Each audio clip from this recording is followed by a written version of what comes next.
video crochet for our weekly stitch tutorial. This week's stitch is a combination of two stitches, the purl stitch and the knit stitch, otherwise known as the seed stitch. This stitch is worked in chains of even numbers, so it has to be an even number.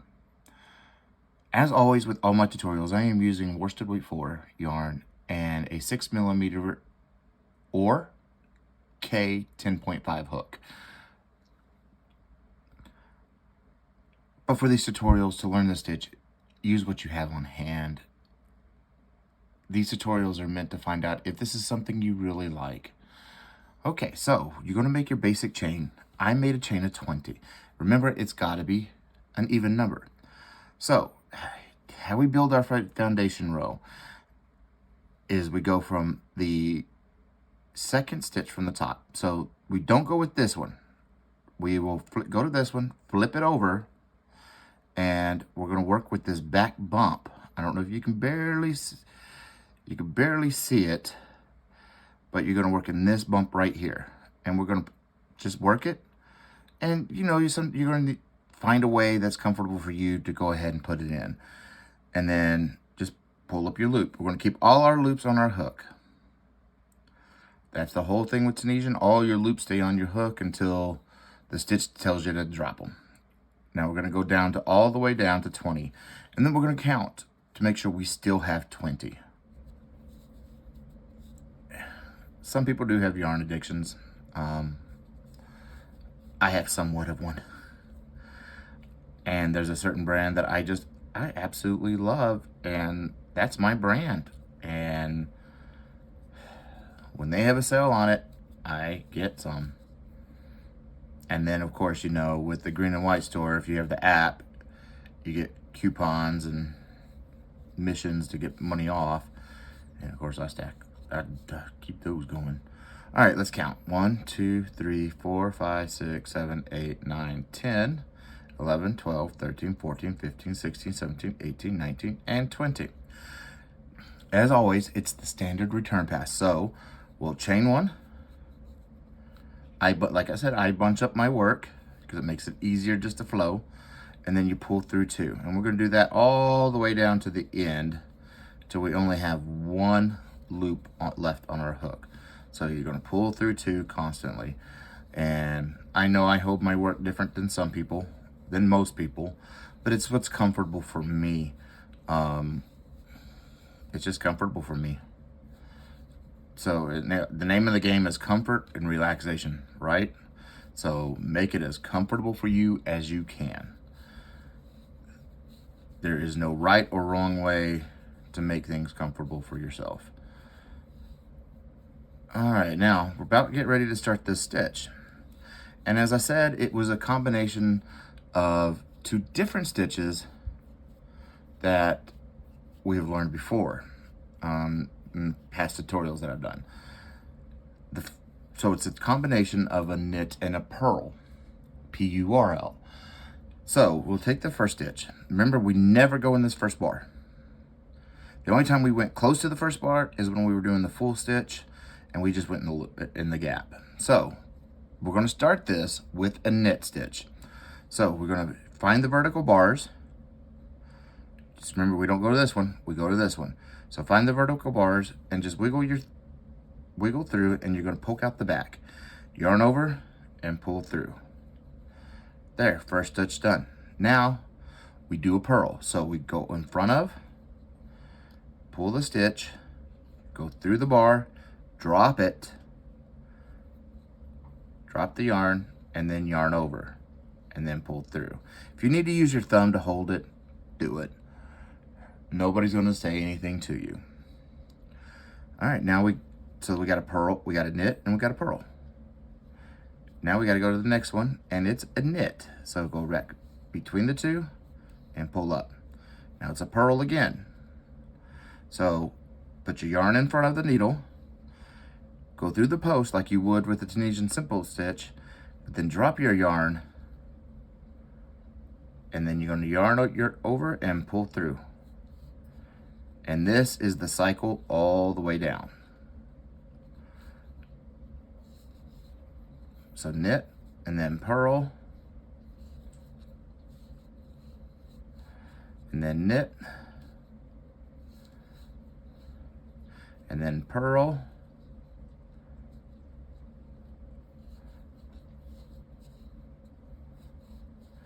knit,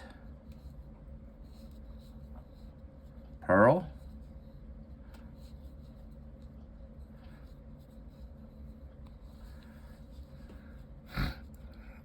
and then a knit, and then a purl,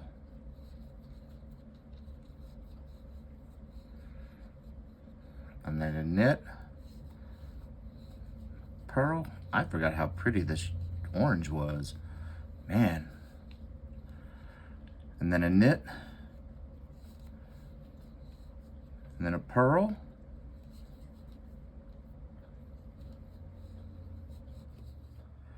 knit, purl. All right, we're at the end. Since we started with the knit, we should end with a purl. But we're going to make sure we should have 19 stitches, right? 1, 2, 3, 4, 5, 6, 7, 8, 9, 10, 11, 12, 13, 14, 15, 16, 17, 18, 19. And this will make our 20. So how do we do it? Because we want to go through this right in here. So you drop down, just bend your work into it, and you're there. And then yarn over, pull through, bingo. Now we have 20 stitches on here. So what we're going to do is our standard return pass. Chain 1, and then you pull through 2. And you're going to continuously pull through 2. So our first stitch here, which is going to be on that. Remember, we don't ever work with this one because our final loop counts as this.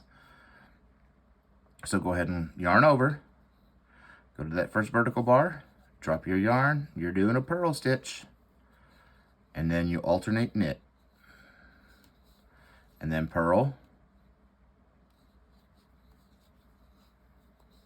and then knit, and then purl, and then knit, purl, knit, purl,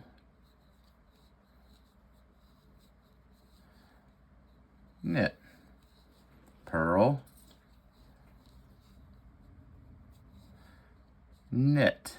Remember, with knit, you can see the bars really good here. With knit, you're just going to splitting them and going to the back, and you're pulling up, and it creates a little V. I like the pattern. I mean, I saw the knit stitch tutorial and how the pattern looked really good. Like, I love the way it works up. So that was a knit. Now we go to purl, and then back to a knit, back to a purl,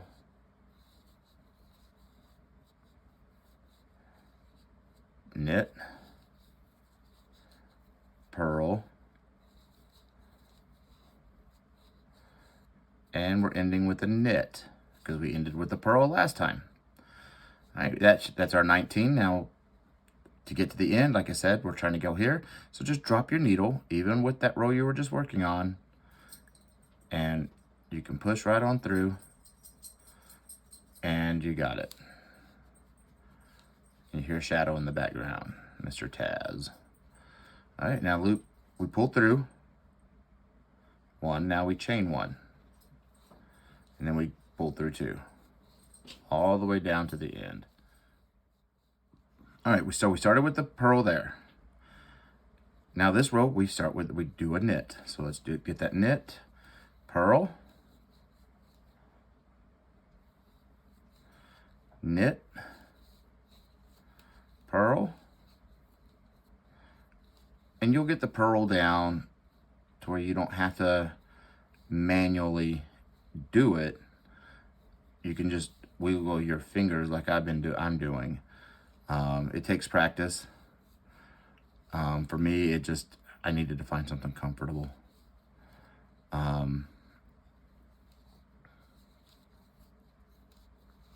and something that was a little bit quicker. So now we're at a purl, so we go back to a knit, purl, knit, purl, knit. Whoa, I screwed that one up, didn't I? We ended with a knit, just there. Now we go to a purl. I was like trying to combine purl and knit for some reason. And then pull through, knit, purl, and that will happen. You will, when you're working with multiple stitches, you're going to end up to where you'll want to combine them for some reason. It's just your mind, you're working, and then your mind's ahead of what your work is. So your work is trying to catch up to your mind, or your hands are trying to catch up to your mind, and they just combine the stuff. Now we're going to drop down, do our normal little bend into the needle, pull through one, chain one, and then pull through two. All right, now, so we did a knit there, so we're going to do a purl.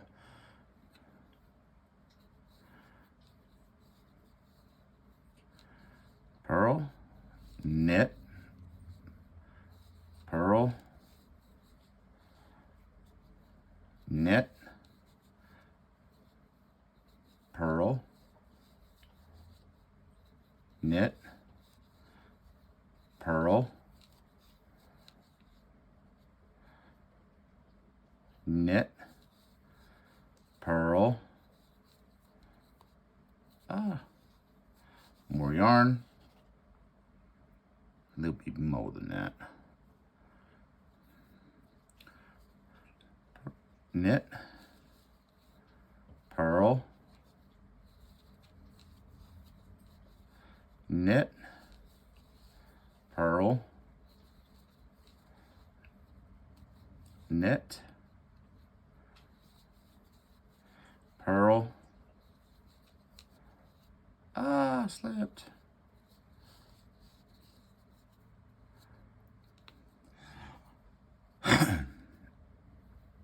Oh, come on. It's purl.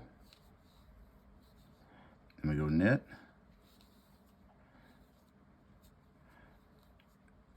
purl,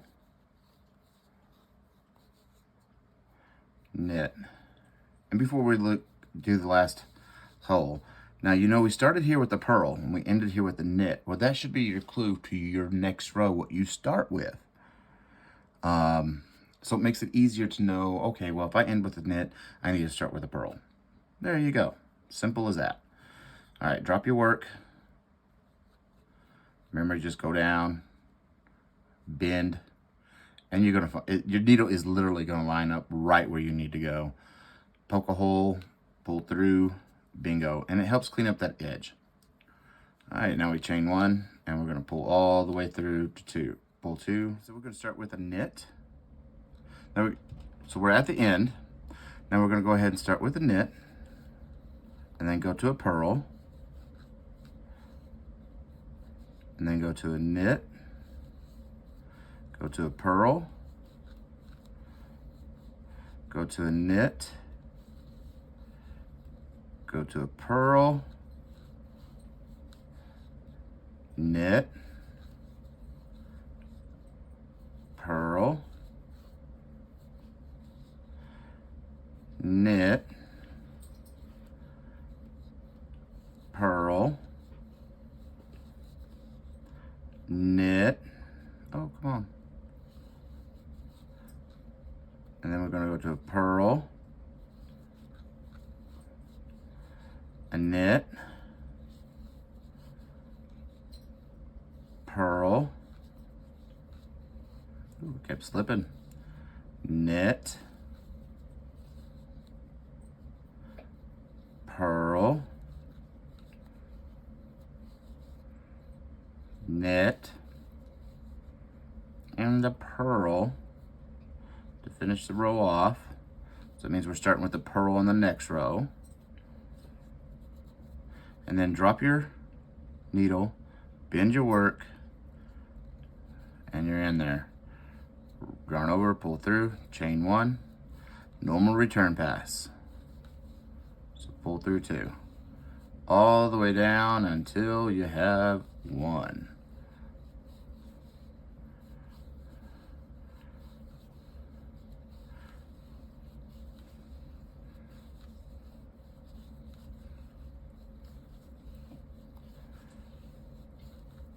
And if you've been watching my videos,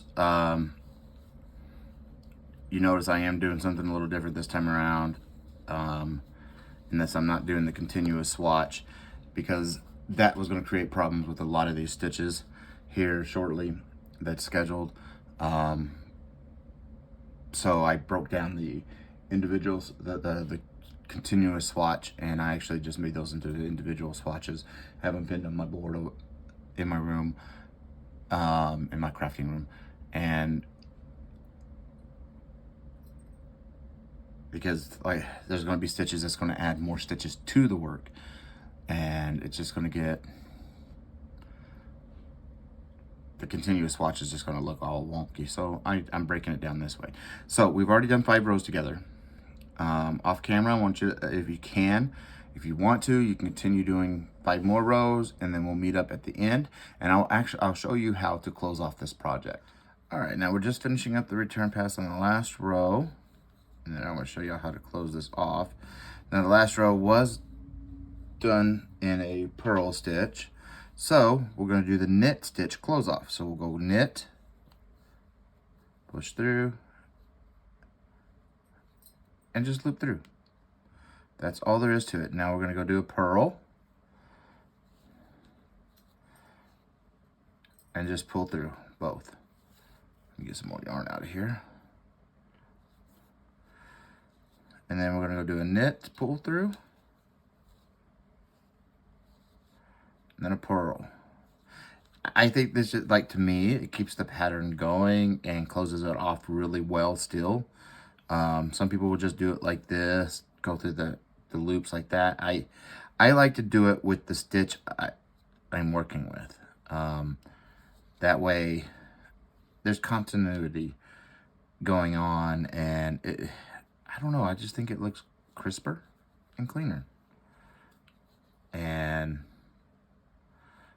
maybe that's just me just thinking that, but I think it does. I think it actually adds an element to, oh wow, you know, yes, some of these are going to be a little bumpy, but once you block it or seam it, you get rid of that pretty quick and easy. And it'll even itself out. Because I know this purl stitch is a little bit bumpy of a stitch, versus the knit stitch. And it's just the nature of it. But I still like closing my projects off with the stitch that I'm using, because I just think it just, like I said, I think it looks better, in my opinion. Instead of just doing the basic close off, which most people would just do, is they'll grab this vertical bar and just do a Tunisian, almost like a Tunisian simple stitch, but just do the complete pull through. So that way, it closes it off, yes, but now you just added a different type of stitch to the whole entire project. You know, especially if you weren't doing a simple stitch, and you were doing, let's say, a knit stitch, and you close it off with that. So now you got all this knit stitch. Now you have a small row of Tunisian simple stitch. It doesn't go. It doesn't go. I don't like it. I know some people, a lot of people will close off that way I just mentioned. They don't close off the way I do. And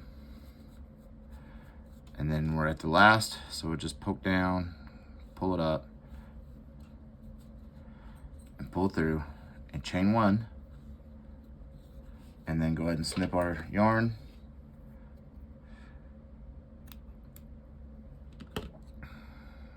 and I'd chain another one, because these are easy to hide when you weave everything in, and then just tighten it down.